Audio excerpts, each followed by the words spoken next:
सभी का स्वागत है आपके अपने YouTube चैनल मैथ तूफान स्टडी में। दोस्तों, आज की इस वीडियो में हम बात करने वाले हैं कि रेलवे एनटीपीसी ग्रुप डी में पूछा गया प्रश्न को सॉल्व करने वाले हैं, यानी प्रीवियस ईयर का क्वेश्चन सॉल्व करने वाले हैं। तो दोस्तों, आइए वीडियो को स्टार्ट करते हैं। और पहला सवाल आपके सामने है। देखिए, सवाल में कहता है कि 2x² प्लस 5x माइनस 12 और x² प्लस x माइनस 12 का HCF x प्लस a है, तो a का मान ज्ञात कीजिए। दोस्तों, सवाल कहता है कि 2x² प्लस 5x माइनस 12 और x² प्लस x माइनस 12 का HCF हम निकाल लिए हैं। HCF आया है x प्लस a, तो बताइए a का मान क्या होगा, ये कह रहा है। तो दोस्तों, ऐसे गुणनखंड वाला सवाल आप 9वीं-10वीं में पढ़े हैं, उससे पहले भी पढ़े होंगे। करते क्या हैं कि पहला जो ये दिया हुआ है, इसमें करते क्या हैं, फर्स्ट और लास्ट को गुना करते हैं। ठीक है, तो 12 दूनी 24 जो आया, ये फर्स्ट और लास्ट को गुना करते हैं। 24 जो आएगा, देखिए उतारते हैं पहले, 2x² प्लस 5x माइनस 12, यही बात दिया हुआ है। तो क्या करेंगे, ये लास्ट और फर्स्ट को गुना करेंगे। गुना करने पर कितना आ गया, 12 दूनी 24 आता है। 24 आता है तो 24 का ऐसा दो गुणनखंड करिए, जोड़ने पर 5 और गुना करने पर 24 आ जाए। तो देखिए, ये 24 का गुणनखंड तोड़िए, कितना हो जाएगा, 8। जोड़ने घटाने पर 5 आना चाहिए भैया। 8 तिया 24, 24 का गुणनखंड दोस्तों तोड़िएगा। 8 तिया 24 अगर तोड़िएगा, आपका मन में आ रहा होगा कि 8 में से 3 चला जाएगा तो प्लस 5 आ जाएगा। आ गया, तो ऐसे होता है। तो लिखिए 2x² प्लस में हमको 5 लाना है। प्लस में यहाँ जिसको लाना है भैया, वो बड़ा वैल्यू को पहले लिखना है। बड़ा इसमें 8 आया, छोटा 3 आया, बड़ा 8 आया, छोटा 3 आया, तो पहले बड़ा लिखना है, क्योंकि यहाँ प्लस में लाना है। पहले 8x माइनस छोटका, उसके बाद लिखिए 3x, उसके बाद क्या है, माइनस 12। तो दोस्तों, अब देखिए 2 और 8 में 2x² और 8x में कुछ कॉमन दिख रहा है। कॉमन क्या आ रहा है भैया, 2x हम कॉमन ले सकते हैं। यहाँ बचा एक x तो कॉमन में आ गया है, 2 x है तो 1 x बचा, प्लस x कॉमन में आ गया है, 2 कॉमन में आ गया, 2 चौको 8, 4 हो जाएगा, माइनस इसमें देखिए क्या कॉमन है, 3 कॉमन ले सकते हैं, एकदम ले सकते हैं। यहाँ बचा x माइनस 3 चौको 12, 3 कॉमन है तो 3 से इसमें भाग दीजिए, 4 आया, 3 चौको 12। बात को समझ रहे हैं, ये तो आप बचपन से ही पढ़े हैं, समझ में आता ही होगा। तो देखिए अब क्या हुआ, एक समीकरण आया कि x प्लस 4, एक आया x प्लस 4 और दूसरा आया x प्लस 4 और दूसरा आया ये माइनस माइनस, दोस्तों सॉरी यहाँ प्लस हो जाएगा। ठीक है, ये माइनस माइनस माइनस माइनस 3, ये 3 कॉमन आया था x लिए, माइनस और माइनस प्लस हो जाएगा यहाँ। तो एक आया x प्लस 4 और दूसरा आया ये 2x माइनस 3, 2x माइनस 3, यही ना आया। एक आया x प्लस 4 और 2x माइनस 3, 2 आ गया। अब देखिए आराम से समझिएगा कि अब इधर वाला ये समीकरण लेते हैं कि x² प्लस x माइनस 12, यही दिया हुआ है। तो देखिए, ये फर्स्ट इंटू लास्ट गुना करिए, 12 और 1 के है तो 12 आएगा। तो 12 का ऐसा गुणनखंड तोड़िए कि जोड़ने घटाने पर 1 आ जाए। 1 x यहाँ है, मान लीजिए 1 है, x है यानी 1 x है, तो क्या होगा, 12 का अगर आप गुणनखंड तोड़िएगा, मन में आपका आ रहा होगा कि 4 तिया 12 करने से अंतर 1 आता है। तो ठीक है, प्लस में लाना है तो x² जो लिखा हुआ है उसको लिखिए, प्लस में लाना है तो प्लस बड़ा का वैल्यू पहले लिखिए, ये 4x। ठीक है, उसके बाद माइनस में 3x, इसका मतलब ये होता है भैया कि 4x में 3x घट जाएगा, 1x बचेगा, ये बात होता है। और दिया हुआ है -12। ठीक है, अब देखिए इसमें और इसमें क्या कॉमन दिख रहा है आपको, कॉमन x ले सकते हैं। x अगर बाहर एक ठो ले लिए तो 1x बचा, इसमें x प्लस x तो ले ही लिए हैं, बचा है 4। ठीक है, इधर देखिए क्या कॉमन आ रहा है, माइनस दिया हुआ है, माइनस लिखिए, 3 कॉमन ले लेंगे तो कितना बचेगा, ये x और माइनस प्लस 3 चौको 12, 3 कॉमन है तो 3 से इसमें भाग लगेगा, 4 होगा। ठीक है, क्या आया इसमें, x माइनस 3 एक वैल्यू आया और एक आया x प्लस 4। ठीक है, तो ये बात आया दोस्तों।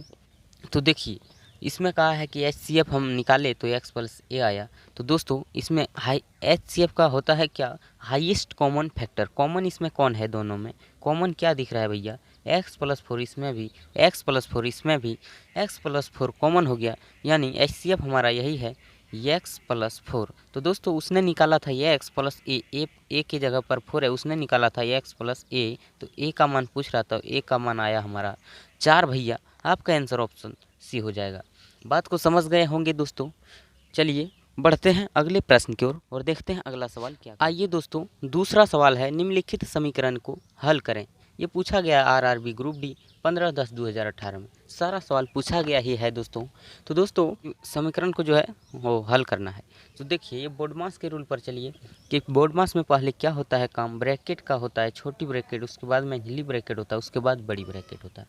तो दोस्तों सबसे पहले ये भी अंदर वाला काम करते हैं। छोटकी ब्रैकेट के अंदर क्या है, 3 दूनी 6 1 7 कितना हो जाएगा, ये पूर्णांक में है, इसको तोड़ेंगे, 2 पूर्णांक 1/3 को तोड़ेंगे, भिन्न में लाएंगे, इसको गुना करते हैं, 3 दूनी 6 और 1 7 हो जाएगा।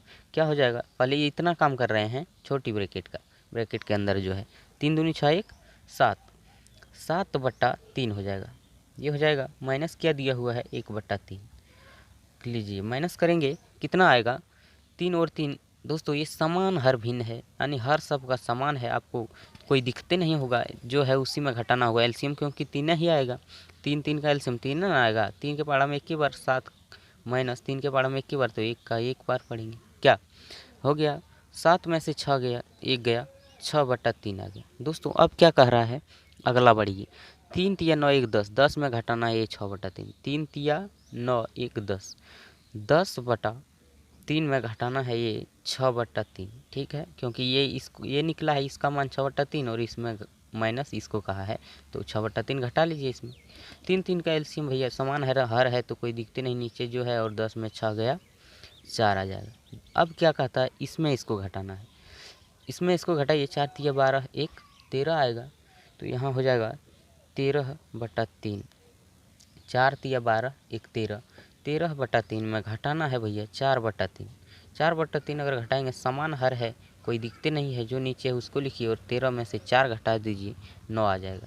अब क्या है दोस्तों, अंतिम है ये बाहर, बाहर वाला काम लास्ट में होता है, ब्रैकेट पहले, तो 16/3 में घटाना है 9/3 को, तो देखिए 16/3 घटाना है ये 9/3, तो कितना आ जाएगा, समान हर है, नीचे 3 3 रहेगा, 16 में 9 गया, 9 7 16, 7/3 आ रहा है दोस्तों। यही समीकरण को हल करने पर इतना निकल रहा है, लेकिन ऑप्शन देखिए, ऑप्शन में तो ये नहीं दिया हुआ है, तो क्या करेंगे, 3 से 7 में भाग देंगे, 3 दूनी 6 बच जाएगा 1, और नीचे 3 से भाग दे रहे हैं 3, 2:1/3 आंसर आएगा दोस्तों। आपका आंसर ऑप्शन डी में दिया हुआ है 2:1/3। बात को समझ गए हैं दोस्तों। चलिए फिर से देख लीजिए एक बार क्या किए, तो पहले ये बंद छोटा ब्रैकेट का काम किए, उसके बाद इसको, उसके बाद ये मंझली ब्रैकेट, उसके बाद बाहर वाला, तो पहले इसका काम किए, तो 3 दूनी 6 1 7/3, उसमें घटाना है 1/3 को, घटा दिए, आया 6/3। अब जो है इतना का मान 6/3 आया, इसमें इसको घटाना है, 6/3 घटाना, 3 तिया 9 1 10, 10/3, 6/3 इसका मान घटाना, घटा दिए, 4/3 आया, इतना का मान यहाँ से यहाँ तक हो गया काम, 4/3 आया, तो इसमें घटाना है, 4 तिया 12 13/3, 13/3 में इधर आया था 4/3 को घटाना है, घटा दिए, बच्चा 9/3। अब 16/3 में इतना को घटाना है, इतना सबका काम किए तो आया 9/3, तो 16/3 में 9/3 घटा दिए, 7/3 आया, 3 से इसमें 7 में भाग दिए, 3 दूनी 6 बच गए 1 7 और नीचे 3। कोई दिक्कत, क्लियर है। चलिए बढ़ते हैं अगले प्रश्न की ओर और देखते हैं अगला सवाल। आइए दोस्तों अगला सवाल है, बहुत ज़बरदस्त सवाल है। देखिए कहता है, एक शहर की जनसंख्या 8,000 है, यदि पुरुषों की संख्या में 8% और महिलाओं की संख्या में 12% की वृद्धि होती है, तो जनसंख्या 8680 हो जाएगी। शहर में महिलाओं की संख्या ज्ञात कीजिए। दोस्तों ऐसे सवाल में क्या कह रहा है कि 8% पुरुषों की संख्या में बढ़ गया है और 12% महिला में, तो जनसंख्या हो जा रही है कितना, जब दोनों बढ़ गया तब हो जा रहा है 8680। तो कहता है महिलाओं की संख्या ज्ञात कीजिए। दोस्तों पहले था 8,000, ठीक है, यहाँ लिखते हैं पहले था 8,000 जनसंख्या, अब बढ़ के हो गया है 8680, ये बात है। तो दोस्तों पुरुष और महिला दोनों बढ़कर इतना हुआ है, तो दोनों मिलकर कितना प्रतिशत बढ़ा है ये निकाल लीजिए, तब तो बहुत आसानी से बन जाएगा। लीजिए कितना बढ़ा है, 8,000 से 8680 हो गया है, 680 बढ़ा है, नहीं कितना बढ़ा, 680 बढ़ा है, कितना पर बढ़ा है, 8,000 पहले था, 8,000 पर बढ़ा है 680, 8,000 को नीचे लिखिए और प्रतिशत में लाने के लिए 100% से गुना करिए, कोई दिक्कत नहीं। अब कटाएंगे 2 जीरो से, 2 जीरो कट जाएगा, 8 से इसको काटेंगे तो कितना बार में कटता है, 8 से 680 को काटेंगे कितना हो जाएगा, 8 8 64, 8 8 64 बचा इसमें 4, 40, 40 8 पंचे 40, ठीक है, इतना बार में कट जा रहा है। सॉरी यहाँ 800 लिखा गया है, 8,000 पर न बढ़ा है, 1 जीरो और रहेगा यहाँ, 8,000 पर बढ़ा है। तो दोस्तों 8 से इसको काटे तो 85 बार में कट जा रहा है, लेकिन 1 जीरो नीचे रह गया है, इसके लिए मैं एक अंक बाद पॉइंट लगा सकते हैं, 8.5% आया, प्रतिशत में बढ़ा है दोनों मिलाकर। दोस्तों 8% पुरुष और 12% महिला दोनों मिलकर बढ़ा तो 8680 हो गया, कितना बढ़ा, 680 बढ़ा, कितना पर, 8,000 पर, 8,000, 3 जीरो नीचे रहेगा, 2 जीरो दिया गया था, 1 जीरो मिस हो गया था तो दिए, तो 2 जीरो से 2 जीरो ये कटा, 1 जीरो बच गया, 80 से इसमें भाग दीजिएगा, 8 से दिए तो 85 बार में पूरा कट गया, 1 जीरो बचा है, तो इसके लिए एक अंक के बाद पॉइंट लगा सकते हैं, इतना प्रतिशत आया, यानी दोनों बढ़कर, पुरुष महिला दोनों मिलकर इतना बढ़ा, 8.5%। तो दोस्तों इसमें बात आ गया क्या, अब हम बना सकते हैं इसको एलिगेशन रूल से। कैसे, एलिगेशन रूल ऐसे होता है, जब हमको बात पता चल गया, पहला बात दूसरा बात और कॉमन बात यानी दोनों मिलकर इतना, तो आराम से बना सकते हैं। पहला बिंदु पर लिखिए पहला बात, दूसरा बिंदु पर दूसरा बात, ये कॉमन बिंदु पर कॉमन बात, और जो यहाँ निकल कर आएगा वो संख्या में या मात्रा में अनुपात निकल कर आता है। दोस्तों पहला बात ये है कि 8% पुरुष बढ़ा है, 8% लिखिए। दूसरा बात है 12% क्या बढ़ा है, महिला, 12% महिला, और कॉमन बात दोनों मिलकर कितना बढ़ा, दोनों मिलकर भैया 8.5% बढ़ा है। तो दोस्तों इसका अंतर यहाँ लिखना है, कोना कोनी लिखना है, इसका अंतर यहाँ लिखना है। 12 में 8.5 चला जाएगा, कितना बचेगा, 3.5 बचेगा, और 8.5 में 8 जाएगा, कितना बचेगा, 0.5 बचेगा। यही बात है भैया, निकला 8% लोग बढ़ा तो अनुपात में 3.5 और 12% अनुपात में 0.5 बढ़ा, कोई दिक्कत नहीं। और कहता है कि इस शहर की जनसंख्या जो है 8,000 है। तो दोस्तों अनुपात मतलब बट्टा ही होता है, पॉइंट से ई पॉइंट को हम काट सकते हैं, और ये हुआ 35, ये हुआ 5, 5 से भाग दीजिएगा, 5 एकम 5, 5 सत्ते 35, 7:1 आया निकल कर, ठीक है। तो अनुपात में आया 7:1, यानी 12% में 1 और 8% 7, ये अनुपात निकल कर आया। तो टोटल कितना है, 8,000 है जनसंख्या शहर की, तो अनुपात वाला का भी टोटल कितना है देख लीजिए, 7 और 1 8, अनुपात में है 8 और रियल में है दोस्तों 8,000, बात ये है। तो दोस्तों अनुपात 8 का मान 8,000, तो अनुपात 1 का मान कितना होगा, 8,000 रहेगा ऊपर, ये 8 नीचे आ जाएगा, 8 से 8 काटिएगा एक बार में और 3 जीरो, 1,000 आया। दोस्तों अनुपात 1 का मान 1,000। तो पूछा गया है इसमें महिलाओं की संख्या बताइए। दोस्तों अनुपात में महिला 1 है, अनुपात में महिला 1 है, तो महिलाओं की संख्या क्या हो जाएगा, अनुपात 1 का मान 1,000, तो 1 का मान 1,000 हो जाएगा। आपका आंसर ऑप्शन डी हो जाएगा कि महिलाओं की संख्या 1,000 थी। बात आसानी से समझ में आ गया होगा। और अगर पूछता है ये पुरुष का अनुपात में आया है 7, तो अनुपात 1 का मान होता है 1,000, तो 7 का मान 7,000 हो जाएगा। पुरुष 7,000 है और महिला 1,000 है, टोटल मिलाकर 8,000 है। क्लियर हो गया। तो चलिए बढ़ते हैं अगले प्रश्न की ओर और देखते हैं अगला सवाल। दोस्तों अगला सवाल है, चौथा सवाल कहता है कि दो संख्याओं का एलसीएम उनके एचसीएफ का 42 गुना है। एलसीएम और एचसीएफ का योग 602 है। यदि उन संख्याओं में से एक संख्या 84 है तो दूसरी संख्या ज्ञात कीजिए। दोस्तों ये सवाल पूछा गया है आरआरबी ग्रुप डी 15/11/2018 में। दोस्तों सारा सवाल पूछा गया है। तो कहता है दो संख्याओं का एलसीएम उनके एचसीएफ का 42 गुना है। देखिए एलसीएम जो है, एलसीएम उनके एचसीएफ का भैया कितना है, 42 गुना, यानी एचसीएफ ही एक है तो एलसीएम 42 है, 42 गुना हो गया। ठीक है, यहाँ तक कोई दिक्कत समझने में कोई दिक्कत नहीं। लेकिन कहता है कहता है कि एलसीएम और एचसीएफ का योग 602 है। दोस्तों एलसीएम और एचसीएफ का योग अनुपात में कितना है देख लीजिए, 42 और 1 अनुपात में है 43, लेकिन रियल में है 602। ठीक है दोस्तों, अनुपात में आया एलसीएम और एचसीएफ का योग 43 और रियल में है 602। ये भी योग इसीलिए बराबर करते हैं। ठीक है, तो अनुपात 1 का मान निकाल लीजिए।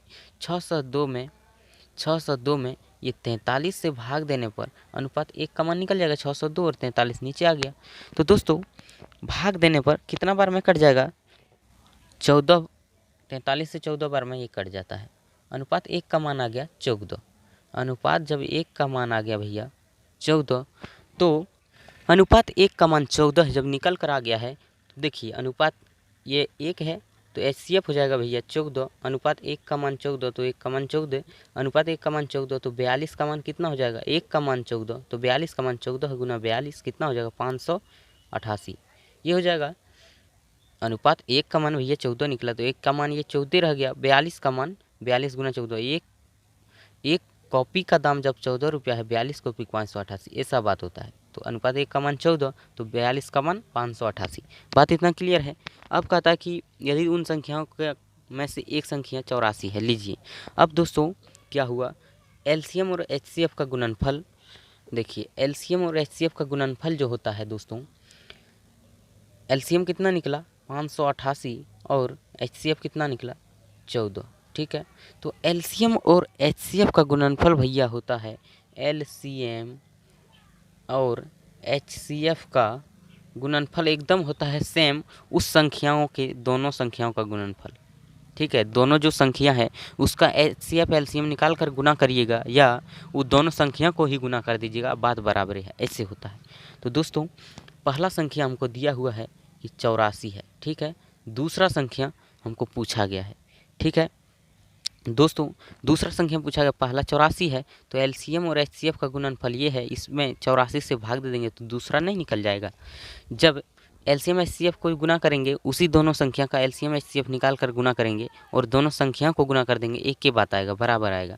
तो दोस्तों इस गुणनफल में एक संख्या हमको पता है, ये दोनों संख्या का गुणनफल है, एक संख्या पता है, इससे इसमें भाग दे देंगे तो दूसरा संख्या नहीं निकल जाएगा। तो देखिए भाग दे दीजिए, ये 588 गुना 14, ये दोनों संख्या का गुणनफल है और एक संख्या हमको पता है 84, इससे भाग देंगे दूसरा संख्या नहीं निकल जाएगा। लीजिए 14 से काटेंगे, 14 6 84 और 6 से काटिएगा तो 6 9 54 बचा 4 48, 6 ठी 48 भैया 98 बार में कट जा रहा है, यानी दूसरा संख्या जो है मेरा 98 है। आपका आंसर ऑप्शन ए में ही दिया हुआ है, दूसरा संख्या 98 है और पहला संख्या है 84। ठीक है, बात को समझ गए हैं। चलिए बढ़ते हैं अगले प्रश्न की ओर और देखते हैं अगला सवाल। आइए दोस्तों अगला सवाल है 0.32 2.72 12.8 14.4 का एचसीएफ ज्ञात कीजिए। दोस्तों क्या क्या दिया हुआ है, 0.32 और 2.72 12.8 और 14.4, इसका कहता है एलसीएम निकालिए, सॉरी एचसीएफ निकालिए। तो दोस्तों हम क्या कर सकते हैं, ये पॉइंट को हटाने के लिए 2 अंक के बाद पॉइंट है तो 2 जीरो हम 100 लिख सकते हैं। इसमें 2 अंक के बाद पॉइंट है, नीचे में 100 लिख सकते हैं पॉइंट हटाने के लिए, और 1 अंक के बाद पॉइंट है 10 लिख सकते हैं, पॉइंट हटा सकते हैं, और ये पॉइंट हटाने 1 अंक के बाद है तो 10 लिख सकते हैं, कोई दिक्कत नहीं। ये चारों संख्या का कहता है एचसीएफ निकालिए। तो दोस्तों एचसीएफ निकालने के लिए क्या होता है, आपको एचसीएफ जब निकालने कहेगा भैया तो ऊपर, अगर आपको एचसीएफ निकालने का रहा है तो एकदम ऊपर का जो है एचसीएफ निकालिए और नीचे का एलसीएम निकालिए। ठीक है, बात समझ गए कि एचसीएफ अगर निकालने कहेगा ऐसे भिन्न में तो ऊपर वाला जितना है उसका एचसीएफ निकाल लीजिए और नीचे जितना है उसका एलसीएम निकाल लीजिए और काटा पिट्टी करके एचसीएफ निकल जाएगा। दोस्तों ये ऊपर वाला का एचसीएफ कितना होगा, ये 32 है, 272 है, 128 है और 144 है। किसका एचसीएफ है भैया, देखिए एचसीएफ निकालते कैसे हैं, एचसीएफ में भैया सबसे छोटा वैल्यू पकड़िए, इसमें 144, 128, 272 और 32 में सबसे छोटा कौन है, 32 है, सबसे छोटका को पकड़िए। 32 को हम अगर पकड़ेंगे, ये 32 को पकड़िए, देखिए 32 सबको काट पा रहा है, 32 से भैया सब नहीं कट रहा है तो इसका जो है 32 का 2 गुणनखंड कीजिए, आधा कीजिए इसका। तो 32 का आधा करिएगा 16 आ जाएगा, और 16 से दोस्तों सारा कट रहा है, चारों संख्या 16 से कट रहा है, यानी इसका एचसीएफ भैया 16 है ऊपर वाला का। ठीक है, इतना तक क्लियर है। अब नीचे वाला का एलसीएम निकालिए। एलसीएम होता है बड़का वैल्यू को पकड़िए, बड़ा है 100, 100 से 100 कट रहा है, 10 से 100 कट रहा है, 10 से 100 कट, सबसे कट रहा है तो बड़का 100। तो ऊपर में आया 16, नीचे में आया 100, ये एलसीएम निकाली, नीचे वाला का 100 आया, ऊपर वाला का एचसीएफ निकाली 16 आया, कोई दिक्कत नहीं। तो दोस्तों ये 2 अंक है, तो 2 अंक के बाद 2 अंक, 2 जीरो नीचे जब है तो 2 अंक के बाद हम दशमलव लगा सकते हैं, नहीं ये 2 जीरो हटाने के लिए 2 अंक के बाद दशमलव लगा दीजिए, इधर 1 जीरो, ऐसे दीजिए या नहीं दीजिए कोई दिक्कत नहीं। दोस्तों एचसीएफ क्या निकल के आया, 0.16 आपका आंसर ऑप्शन सी में दिया हुआ है। बिल्कुल समझ गए होंगे। चलिए बढ़ते हैं अगले प्रश्न की ओर और देखते हैं अगला सवाल क्या कहता है। अगला सवाल है फिर उसी तरह का 3/5, 9/10 और 6/25 का एचसीएफ क्या होगा। एचसीएफ निकालना बता ही दिए भैया। एचसीएफ अगर कहेगा, एचसीएफ कहेगा ऊपर वाला एचसीएफ निकालिए, नीचे वाला का एलसीएम निकालिए। एलसीएम कहेगा ऊपर वाला का एलसीएम, नीचे वाला का एलसीएम। ऊपर जो पूछेगा उसको ऊपर करना है और जो बचेगा नीचे। पूछा है एचसीएफ, एचसीएफ को ऊपर लिखे, बचा एलसीएम नीचे। ठीक है, कोई दिक्कत नहीं। तो लीजिए क्या क्या है, 3/5 है, 9/10 है और 6/25 है। इसका एचसीएफ बोला है तो ऊपर वाला का एचसीएफ निकालिए। सबसे छोटका पकड़िए 3, 3 देखिए ये तीनों को काट रहा है, 3 3 9, 3 2 6, एचसीएफ आ जाएगा 3, सबको काट दे रहा है छोटका, तो वही हो जाएगा एचसीएफ। और एलसीएम नीचे वाला का निकालिए। एलसीएम में बड़ा का वैल्यू पकड़िए, पकड़े हम 25, 10 25 को नहीं काट रहा है, 25 का पहाड़ा 2 बार पढ़िए, 25 दूनी हो गया 50। देखिए 50 को ये दोनों काट रहा है, 5 भी काट रहा है 50 को, 5 50, 10 भी काट रहा है, 10 5 50। दोस्तों एलसीएम हो जाएगा 50। ठीक है, तो 3/50 आ गया एचसीएफ निकल कर मेरा। आपका आंसर ऑप्शन ए में ही दिया हुआ है 3/50। क्लियर है, कोई दिक्कत नहीं। ये सवाल पूछा गया आरआरबी ग्रुप डी 29/10/2018 में। दोस्तों सारा सवाल पूछा गया है, आप आराम से पढ़िए। आइए दोस्तों अगला सवाल है, एक मकान की कीमत में प्रत्येक वर्ष 15% की वृद्धि होती है। यदि वर्तमान में मूल्य ये इतना रुपये है तो 2 वर्ष के बाद उसकी कीमत कितनी होगी। दोस्तों ये अभी वर्तमान में कितना है, 6 पर 1 2 3 4 5 6 जीरो दिया हुआ है, इतना है वर्तमान में। और हर साल जो है कहता है 15% वृद्धि होती है, तो 2 वर्ष के बाद की कीमत कितनी होगी। दोस्तों हर साल जब 15% बढ़ रहा है, वृद्धि मतलब 100 में से जोड़कर 115% हो जाएगा, प्रतिशत मतलब बटा में 100, 1 साल का हुआ। और 2 साल बढ़ेगा, 2 साल बाद कह रहा है कितना होगा, 15% प्रति वर्ष बढ़ रहा है। तो दोस्तों 1 साल का हुआ 15 वर्ष, अब दूसरा साल का देखिए फिर 15% बढ़ा तो 115%, 100 में जोड़कर 115 और प्रतिशत मतलब बटा में 100। बात क्लियर है। तो 2 साल में कितना बढ़ा, ये 1 zero 1 zero 2 zero 2 zero cut जाएगा, ये 2 जीरो से ये 2 जीरो कट जाएगा। अब गुना करिए तीनों का, कितना होता है, गुना करिए क्या बचा, 600 गुना 115 गुना 115, 600 गुना 115 गुना 115, मैंने गुना करके देखा तो आया 79351230, इतना आया। आपका आंसर दोस्तों किस में दिया हुआ है, ऑप्शन डी में दिया हुआ है, ये यही हुआ आपका आंसर। ठीक है, गुना करके मैंने देख लिया। दोस्तों क्या किए कि 15% बढ़ रहा है हर वर्ष, तो 1 साल 15% बढ़ा तो 100 में जोड़िए, 115% मतलब बट्टा में 100, 1 साल हुआ, 2 साल बढ़ रहा है 2 बार गुना, 3 साल का कहता 3 बार गुना, 4 साल का था 4 बार गुना, 5 साल का था 5 बार करते गुना, 2 साल का 2 बार किए गुना, कोई दिक्कत नहीं। चलिए बढ़ते हैं अगले प्रश्न की ओर और देखते हैं अगला सवाल दोस्तों क्या कहता है। ये वीडियो का अंतिम सवाल हो जाएगा 8 नंबर। देखिए कहता है, एक विद्यार्थी 20% अंक प्राप्त कर 35 अंकों से अनुत्तीर्ण हो जाता है, जबकि दूसरा विद्यार्थी 50% अंक प्राप्त करता है, जो उत्तीर्ण होने के लिए आवश्यक न्यूनतम अंकों से 32 अधिक है। परीक्षा का पूर्णांक क्या होगा। दोस्तों एक विद्यार्थी जो है परीक्षा दिया, उसमें 20% अंक प्राप्त किया, लेकिन 35 अंकों से वो फेल कर गया। ठीक है, और दूसरा विद्यार्थी जो है उस परीक्षा का 50% अंक प्राप्त कर लिया, लेकिन जितना में पास होना था उससे 32 अंक अधिक ले आया। ठीक है, तो कहता है परीक्षा का पूर्णांक कितना होगा। दोस्तों पहला विद्यार्थी क्या है, 20% लाता है, नहीं और दूसरा विद्यार्थी लाता है 50% अंक, लेकिन ये 20% लाकर भी बेचारा ये 35 अंक से नीचे गिर जाता है, फेल हो जाता है। और दूसरा विद्यार्थी 50% लाया है लेकिन 32 अंक ज़्यादा ले आया है। तो दोस्तों कहता है पूर्णांक परीक्षा का क्या होगा। दोस्तों अब देखिए दोनों में अंतर कितना है का है, 20 और 50 में 30% का अंतर है, अंतर हुआ 30% का। और अंकों में अंतर कितना है, ये 35 कम लाया है, ये 32 ज़्यादा ले आया है। जोड़िए, दोनों को जोड़िएगा, 5 2 7 और 3 3 6, अंतर आया अंकों में 67, ठीक है। और 30% का वैल्यू जब 67 निकल कर आया भैया, तो पूर्णांक पूरा 100% का होगा। 100% का मान निकालने के लिए 67 ये ऊपर रहेगा, ये 30 नीचे आ जाएगा और गुना 100, ठीक है। 1 0 से 1 0 काटिए, उसके बाद ये 670, 6 7 गुना 10, 67 गुना 10 हो जाएगा 670, और नीचे क्या आएगा 3। तो दोस्तों आपका आंसर यही बनता है 670/3। आपका आंसर ऑप्शन बी है, दिया हुआ है 670/3। पूर्णांक दोस्तों इतना था। बात क्लियर है। देखे कि 20% लाया 35 अंक से फेल कर गया, 50% लाया 32 अंक से ज़्यादा आ गया 32 अंक। तो दोस्तों दोनों में अंतर था 30%, अंकों में अंतर देखे, ये ज़्यादा कम लाया और ये ज़्यादा ले आया, दोनों को जोड़े तो 67। तो 67 30% का वैल्यू 67 आया, तो 100% का 67 ऊपर, 30 नीचे आ जाएगा, गुना में 100, ठीक है। 100% का लाना है, गुना कटापेटी किए तो 670/3 आया। कोई दिक्कत नहीं दोस्तों। आज का वीडियो यहीं अंत करते हैं। वीडियो अच्छा लगा है तो लाइक कर दीजिए, और आपने हमारे चैनल को अभी तक सब्सक्राइब नहीं किए हैं तो लाल बटन को दबाकर चैनल को सब्सक्राइब कर लीजिए, और बगल में बेल आइकन को ऑल नोटिफिकेशन में दबा लीजिए। दोस्तों इससे क्या होगा कि मैं जितना लेटेस्ट वीडियो डालने वाला हूं सबका नोटिफिकेशन सबसे पहले आपको मिलेगा। और बस इतना ही। थैंक यू, मिलते हैं अगली वीडियो में।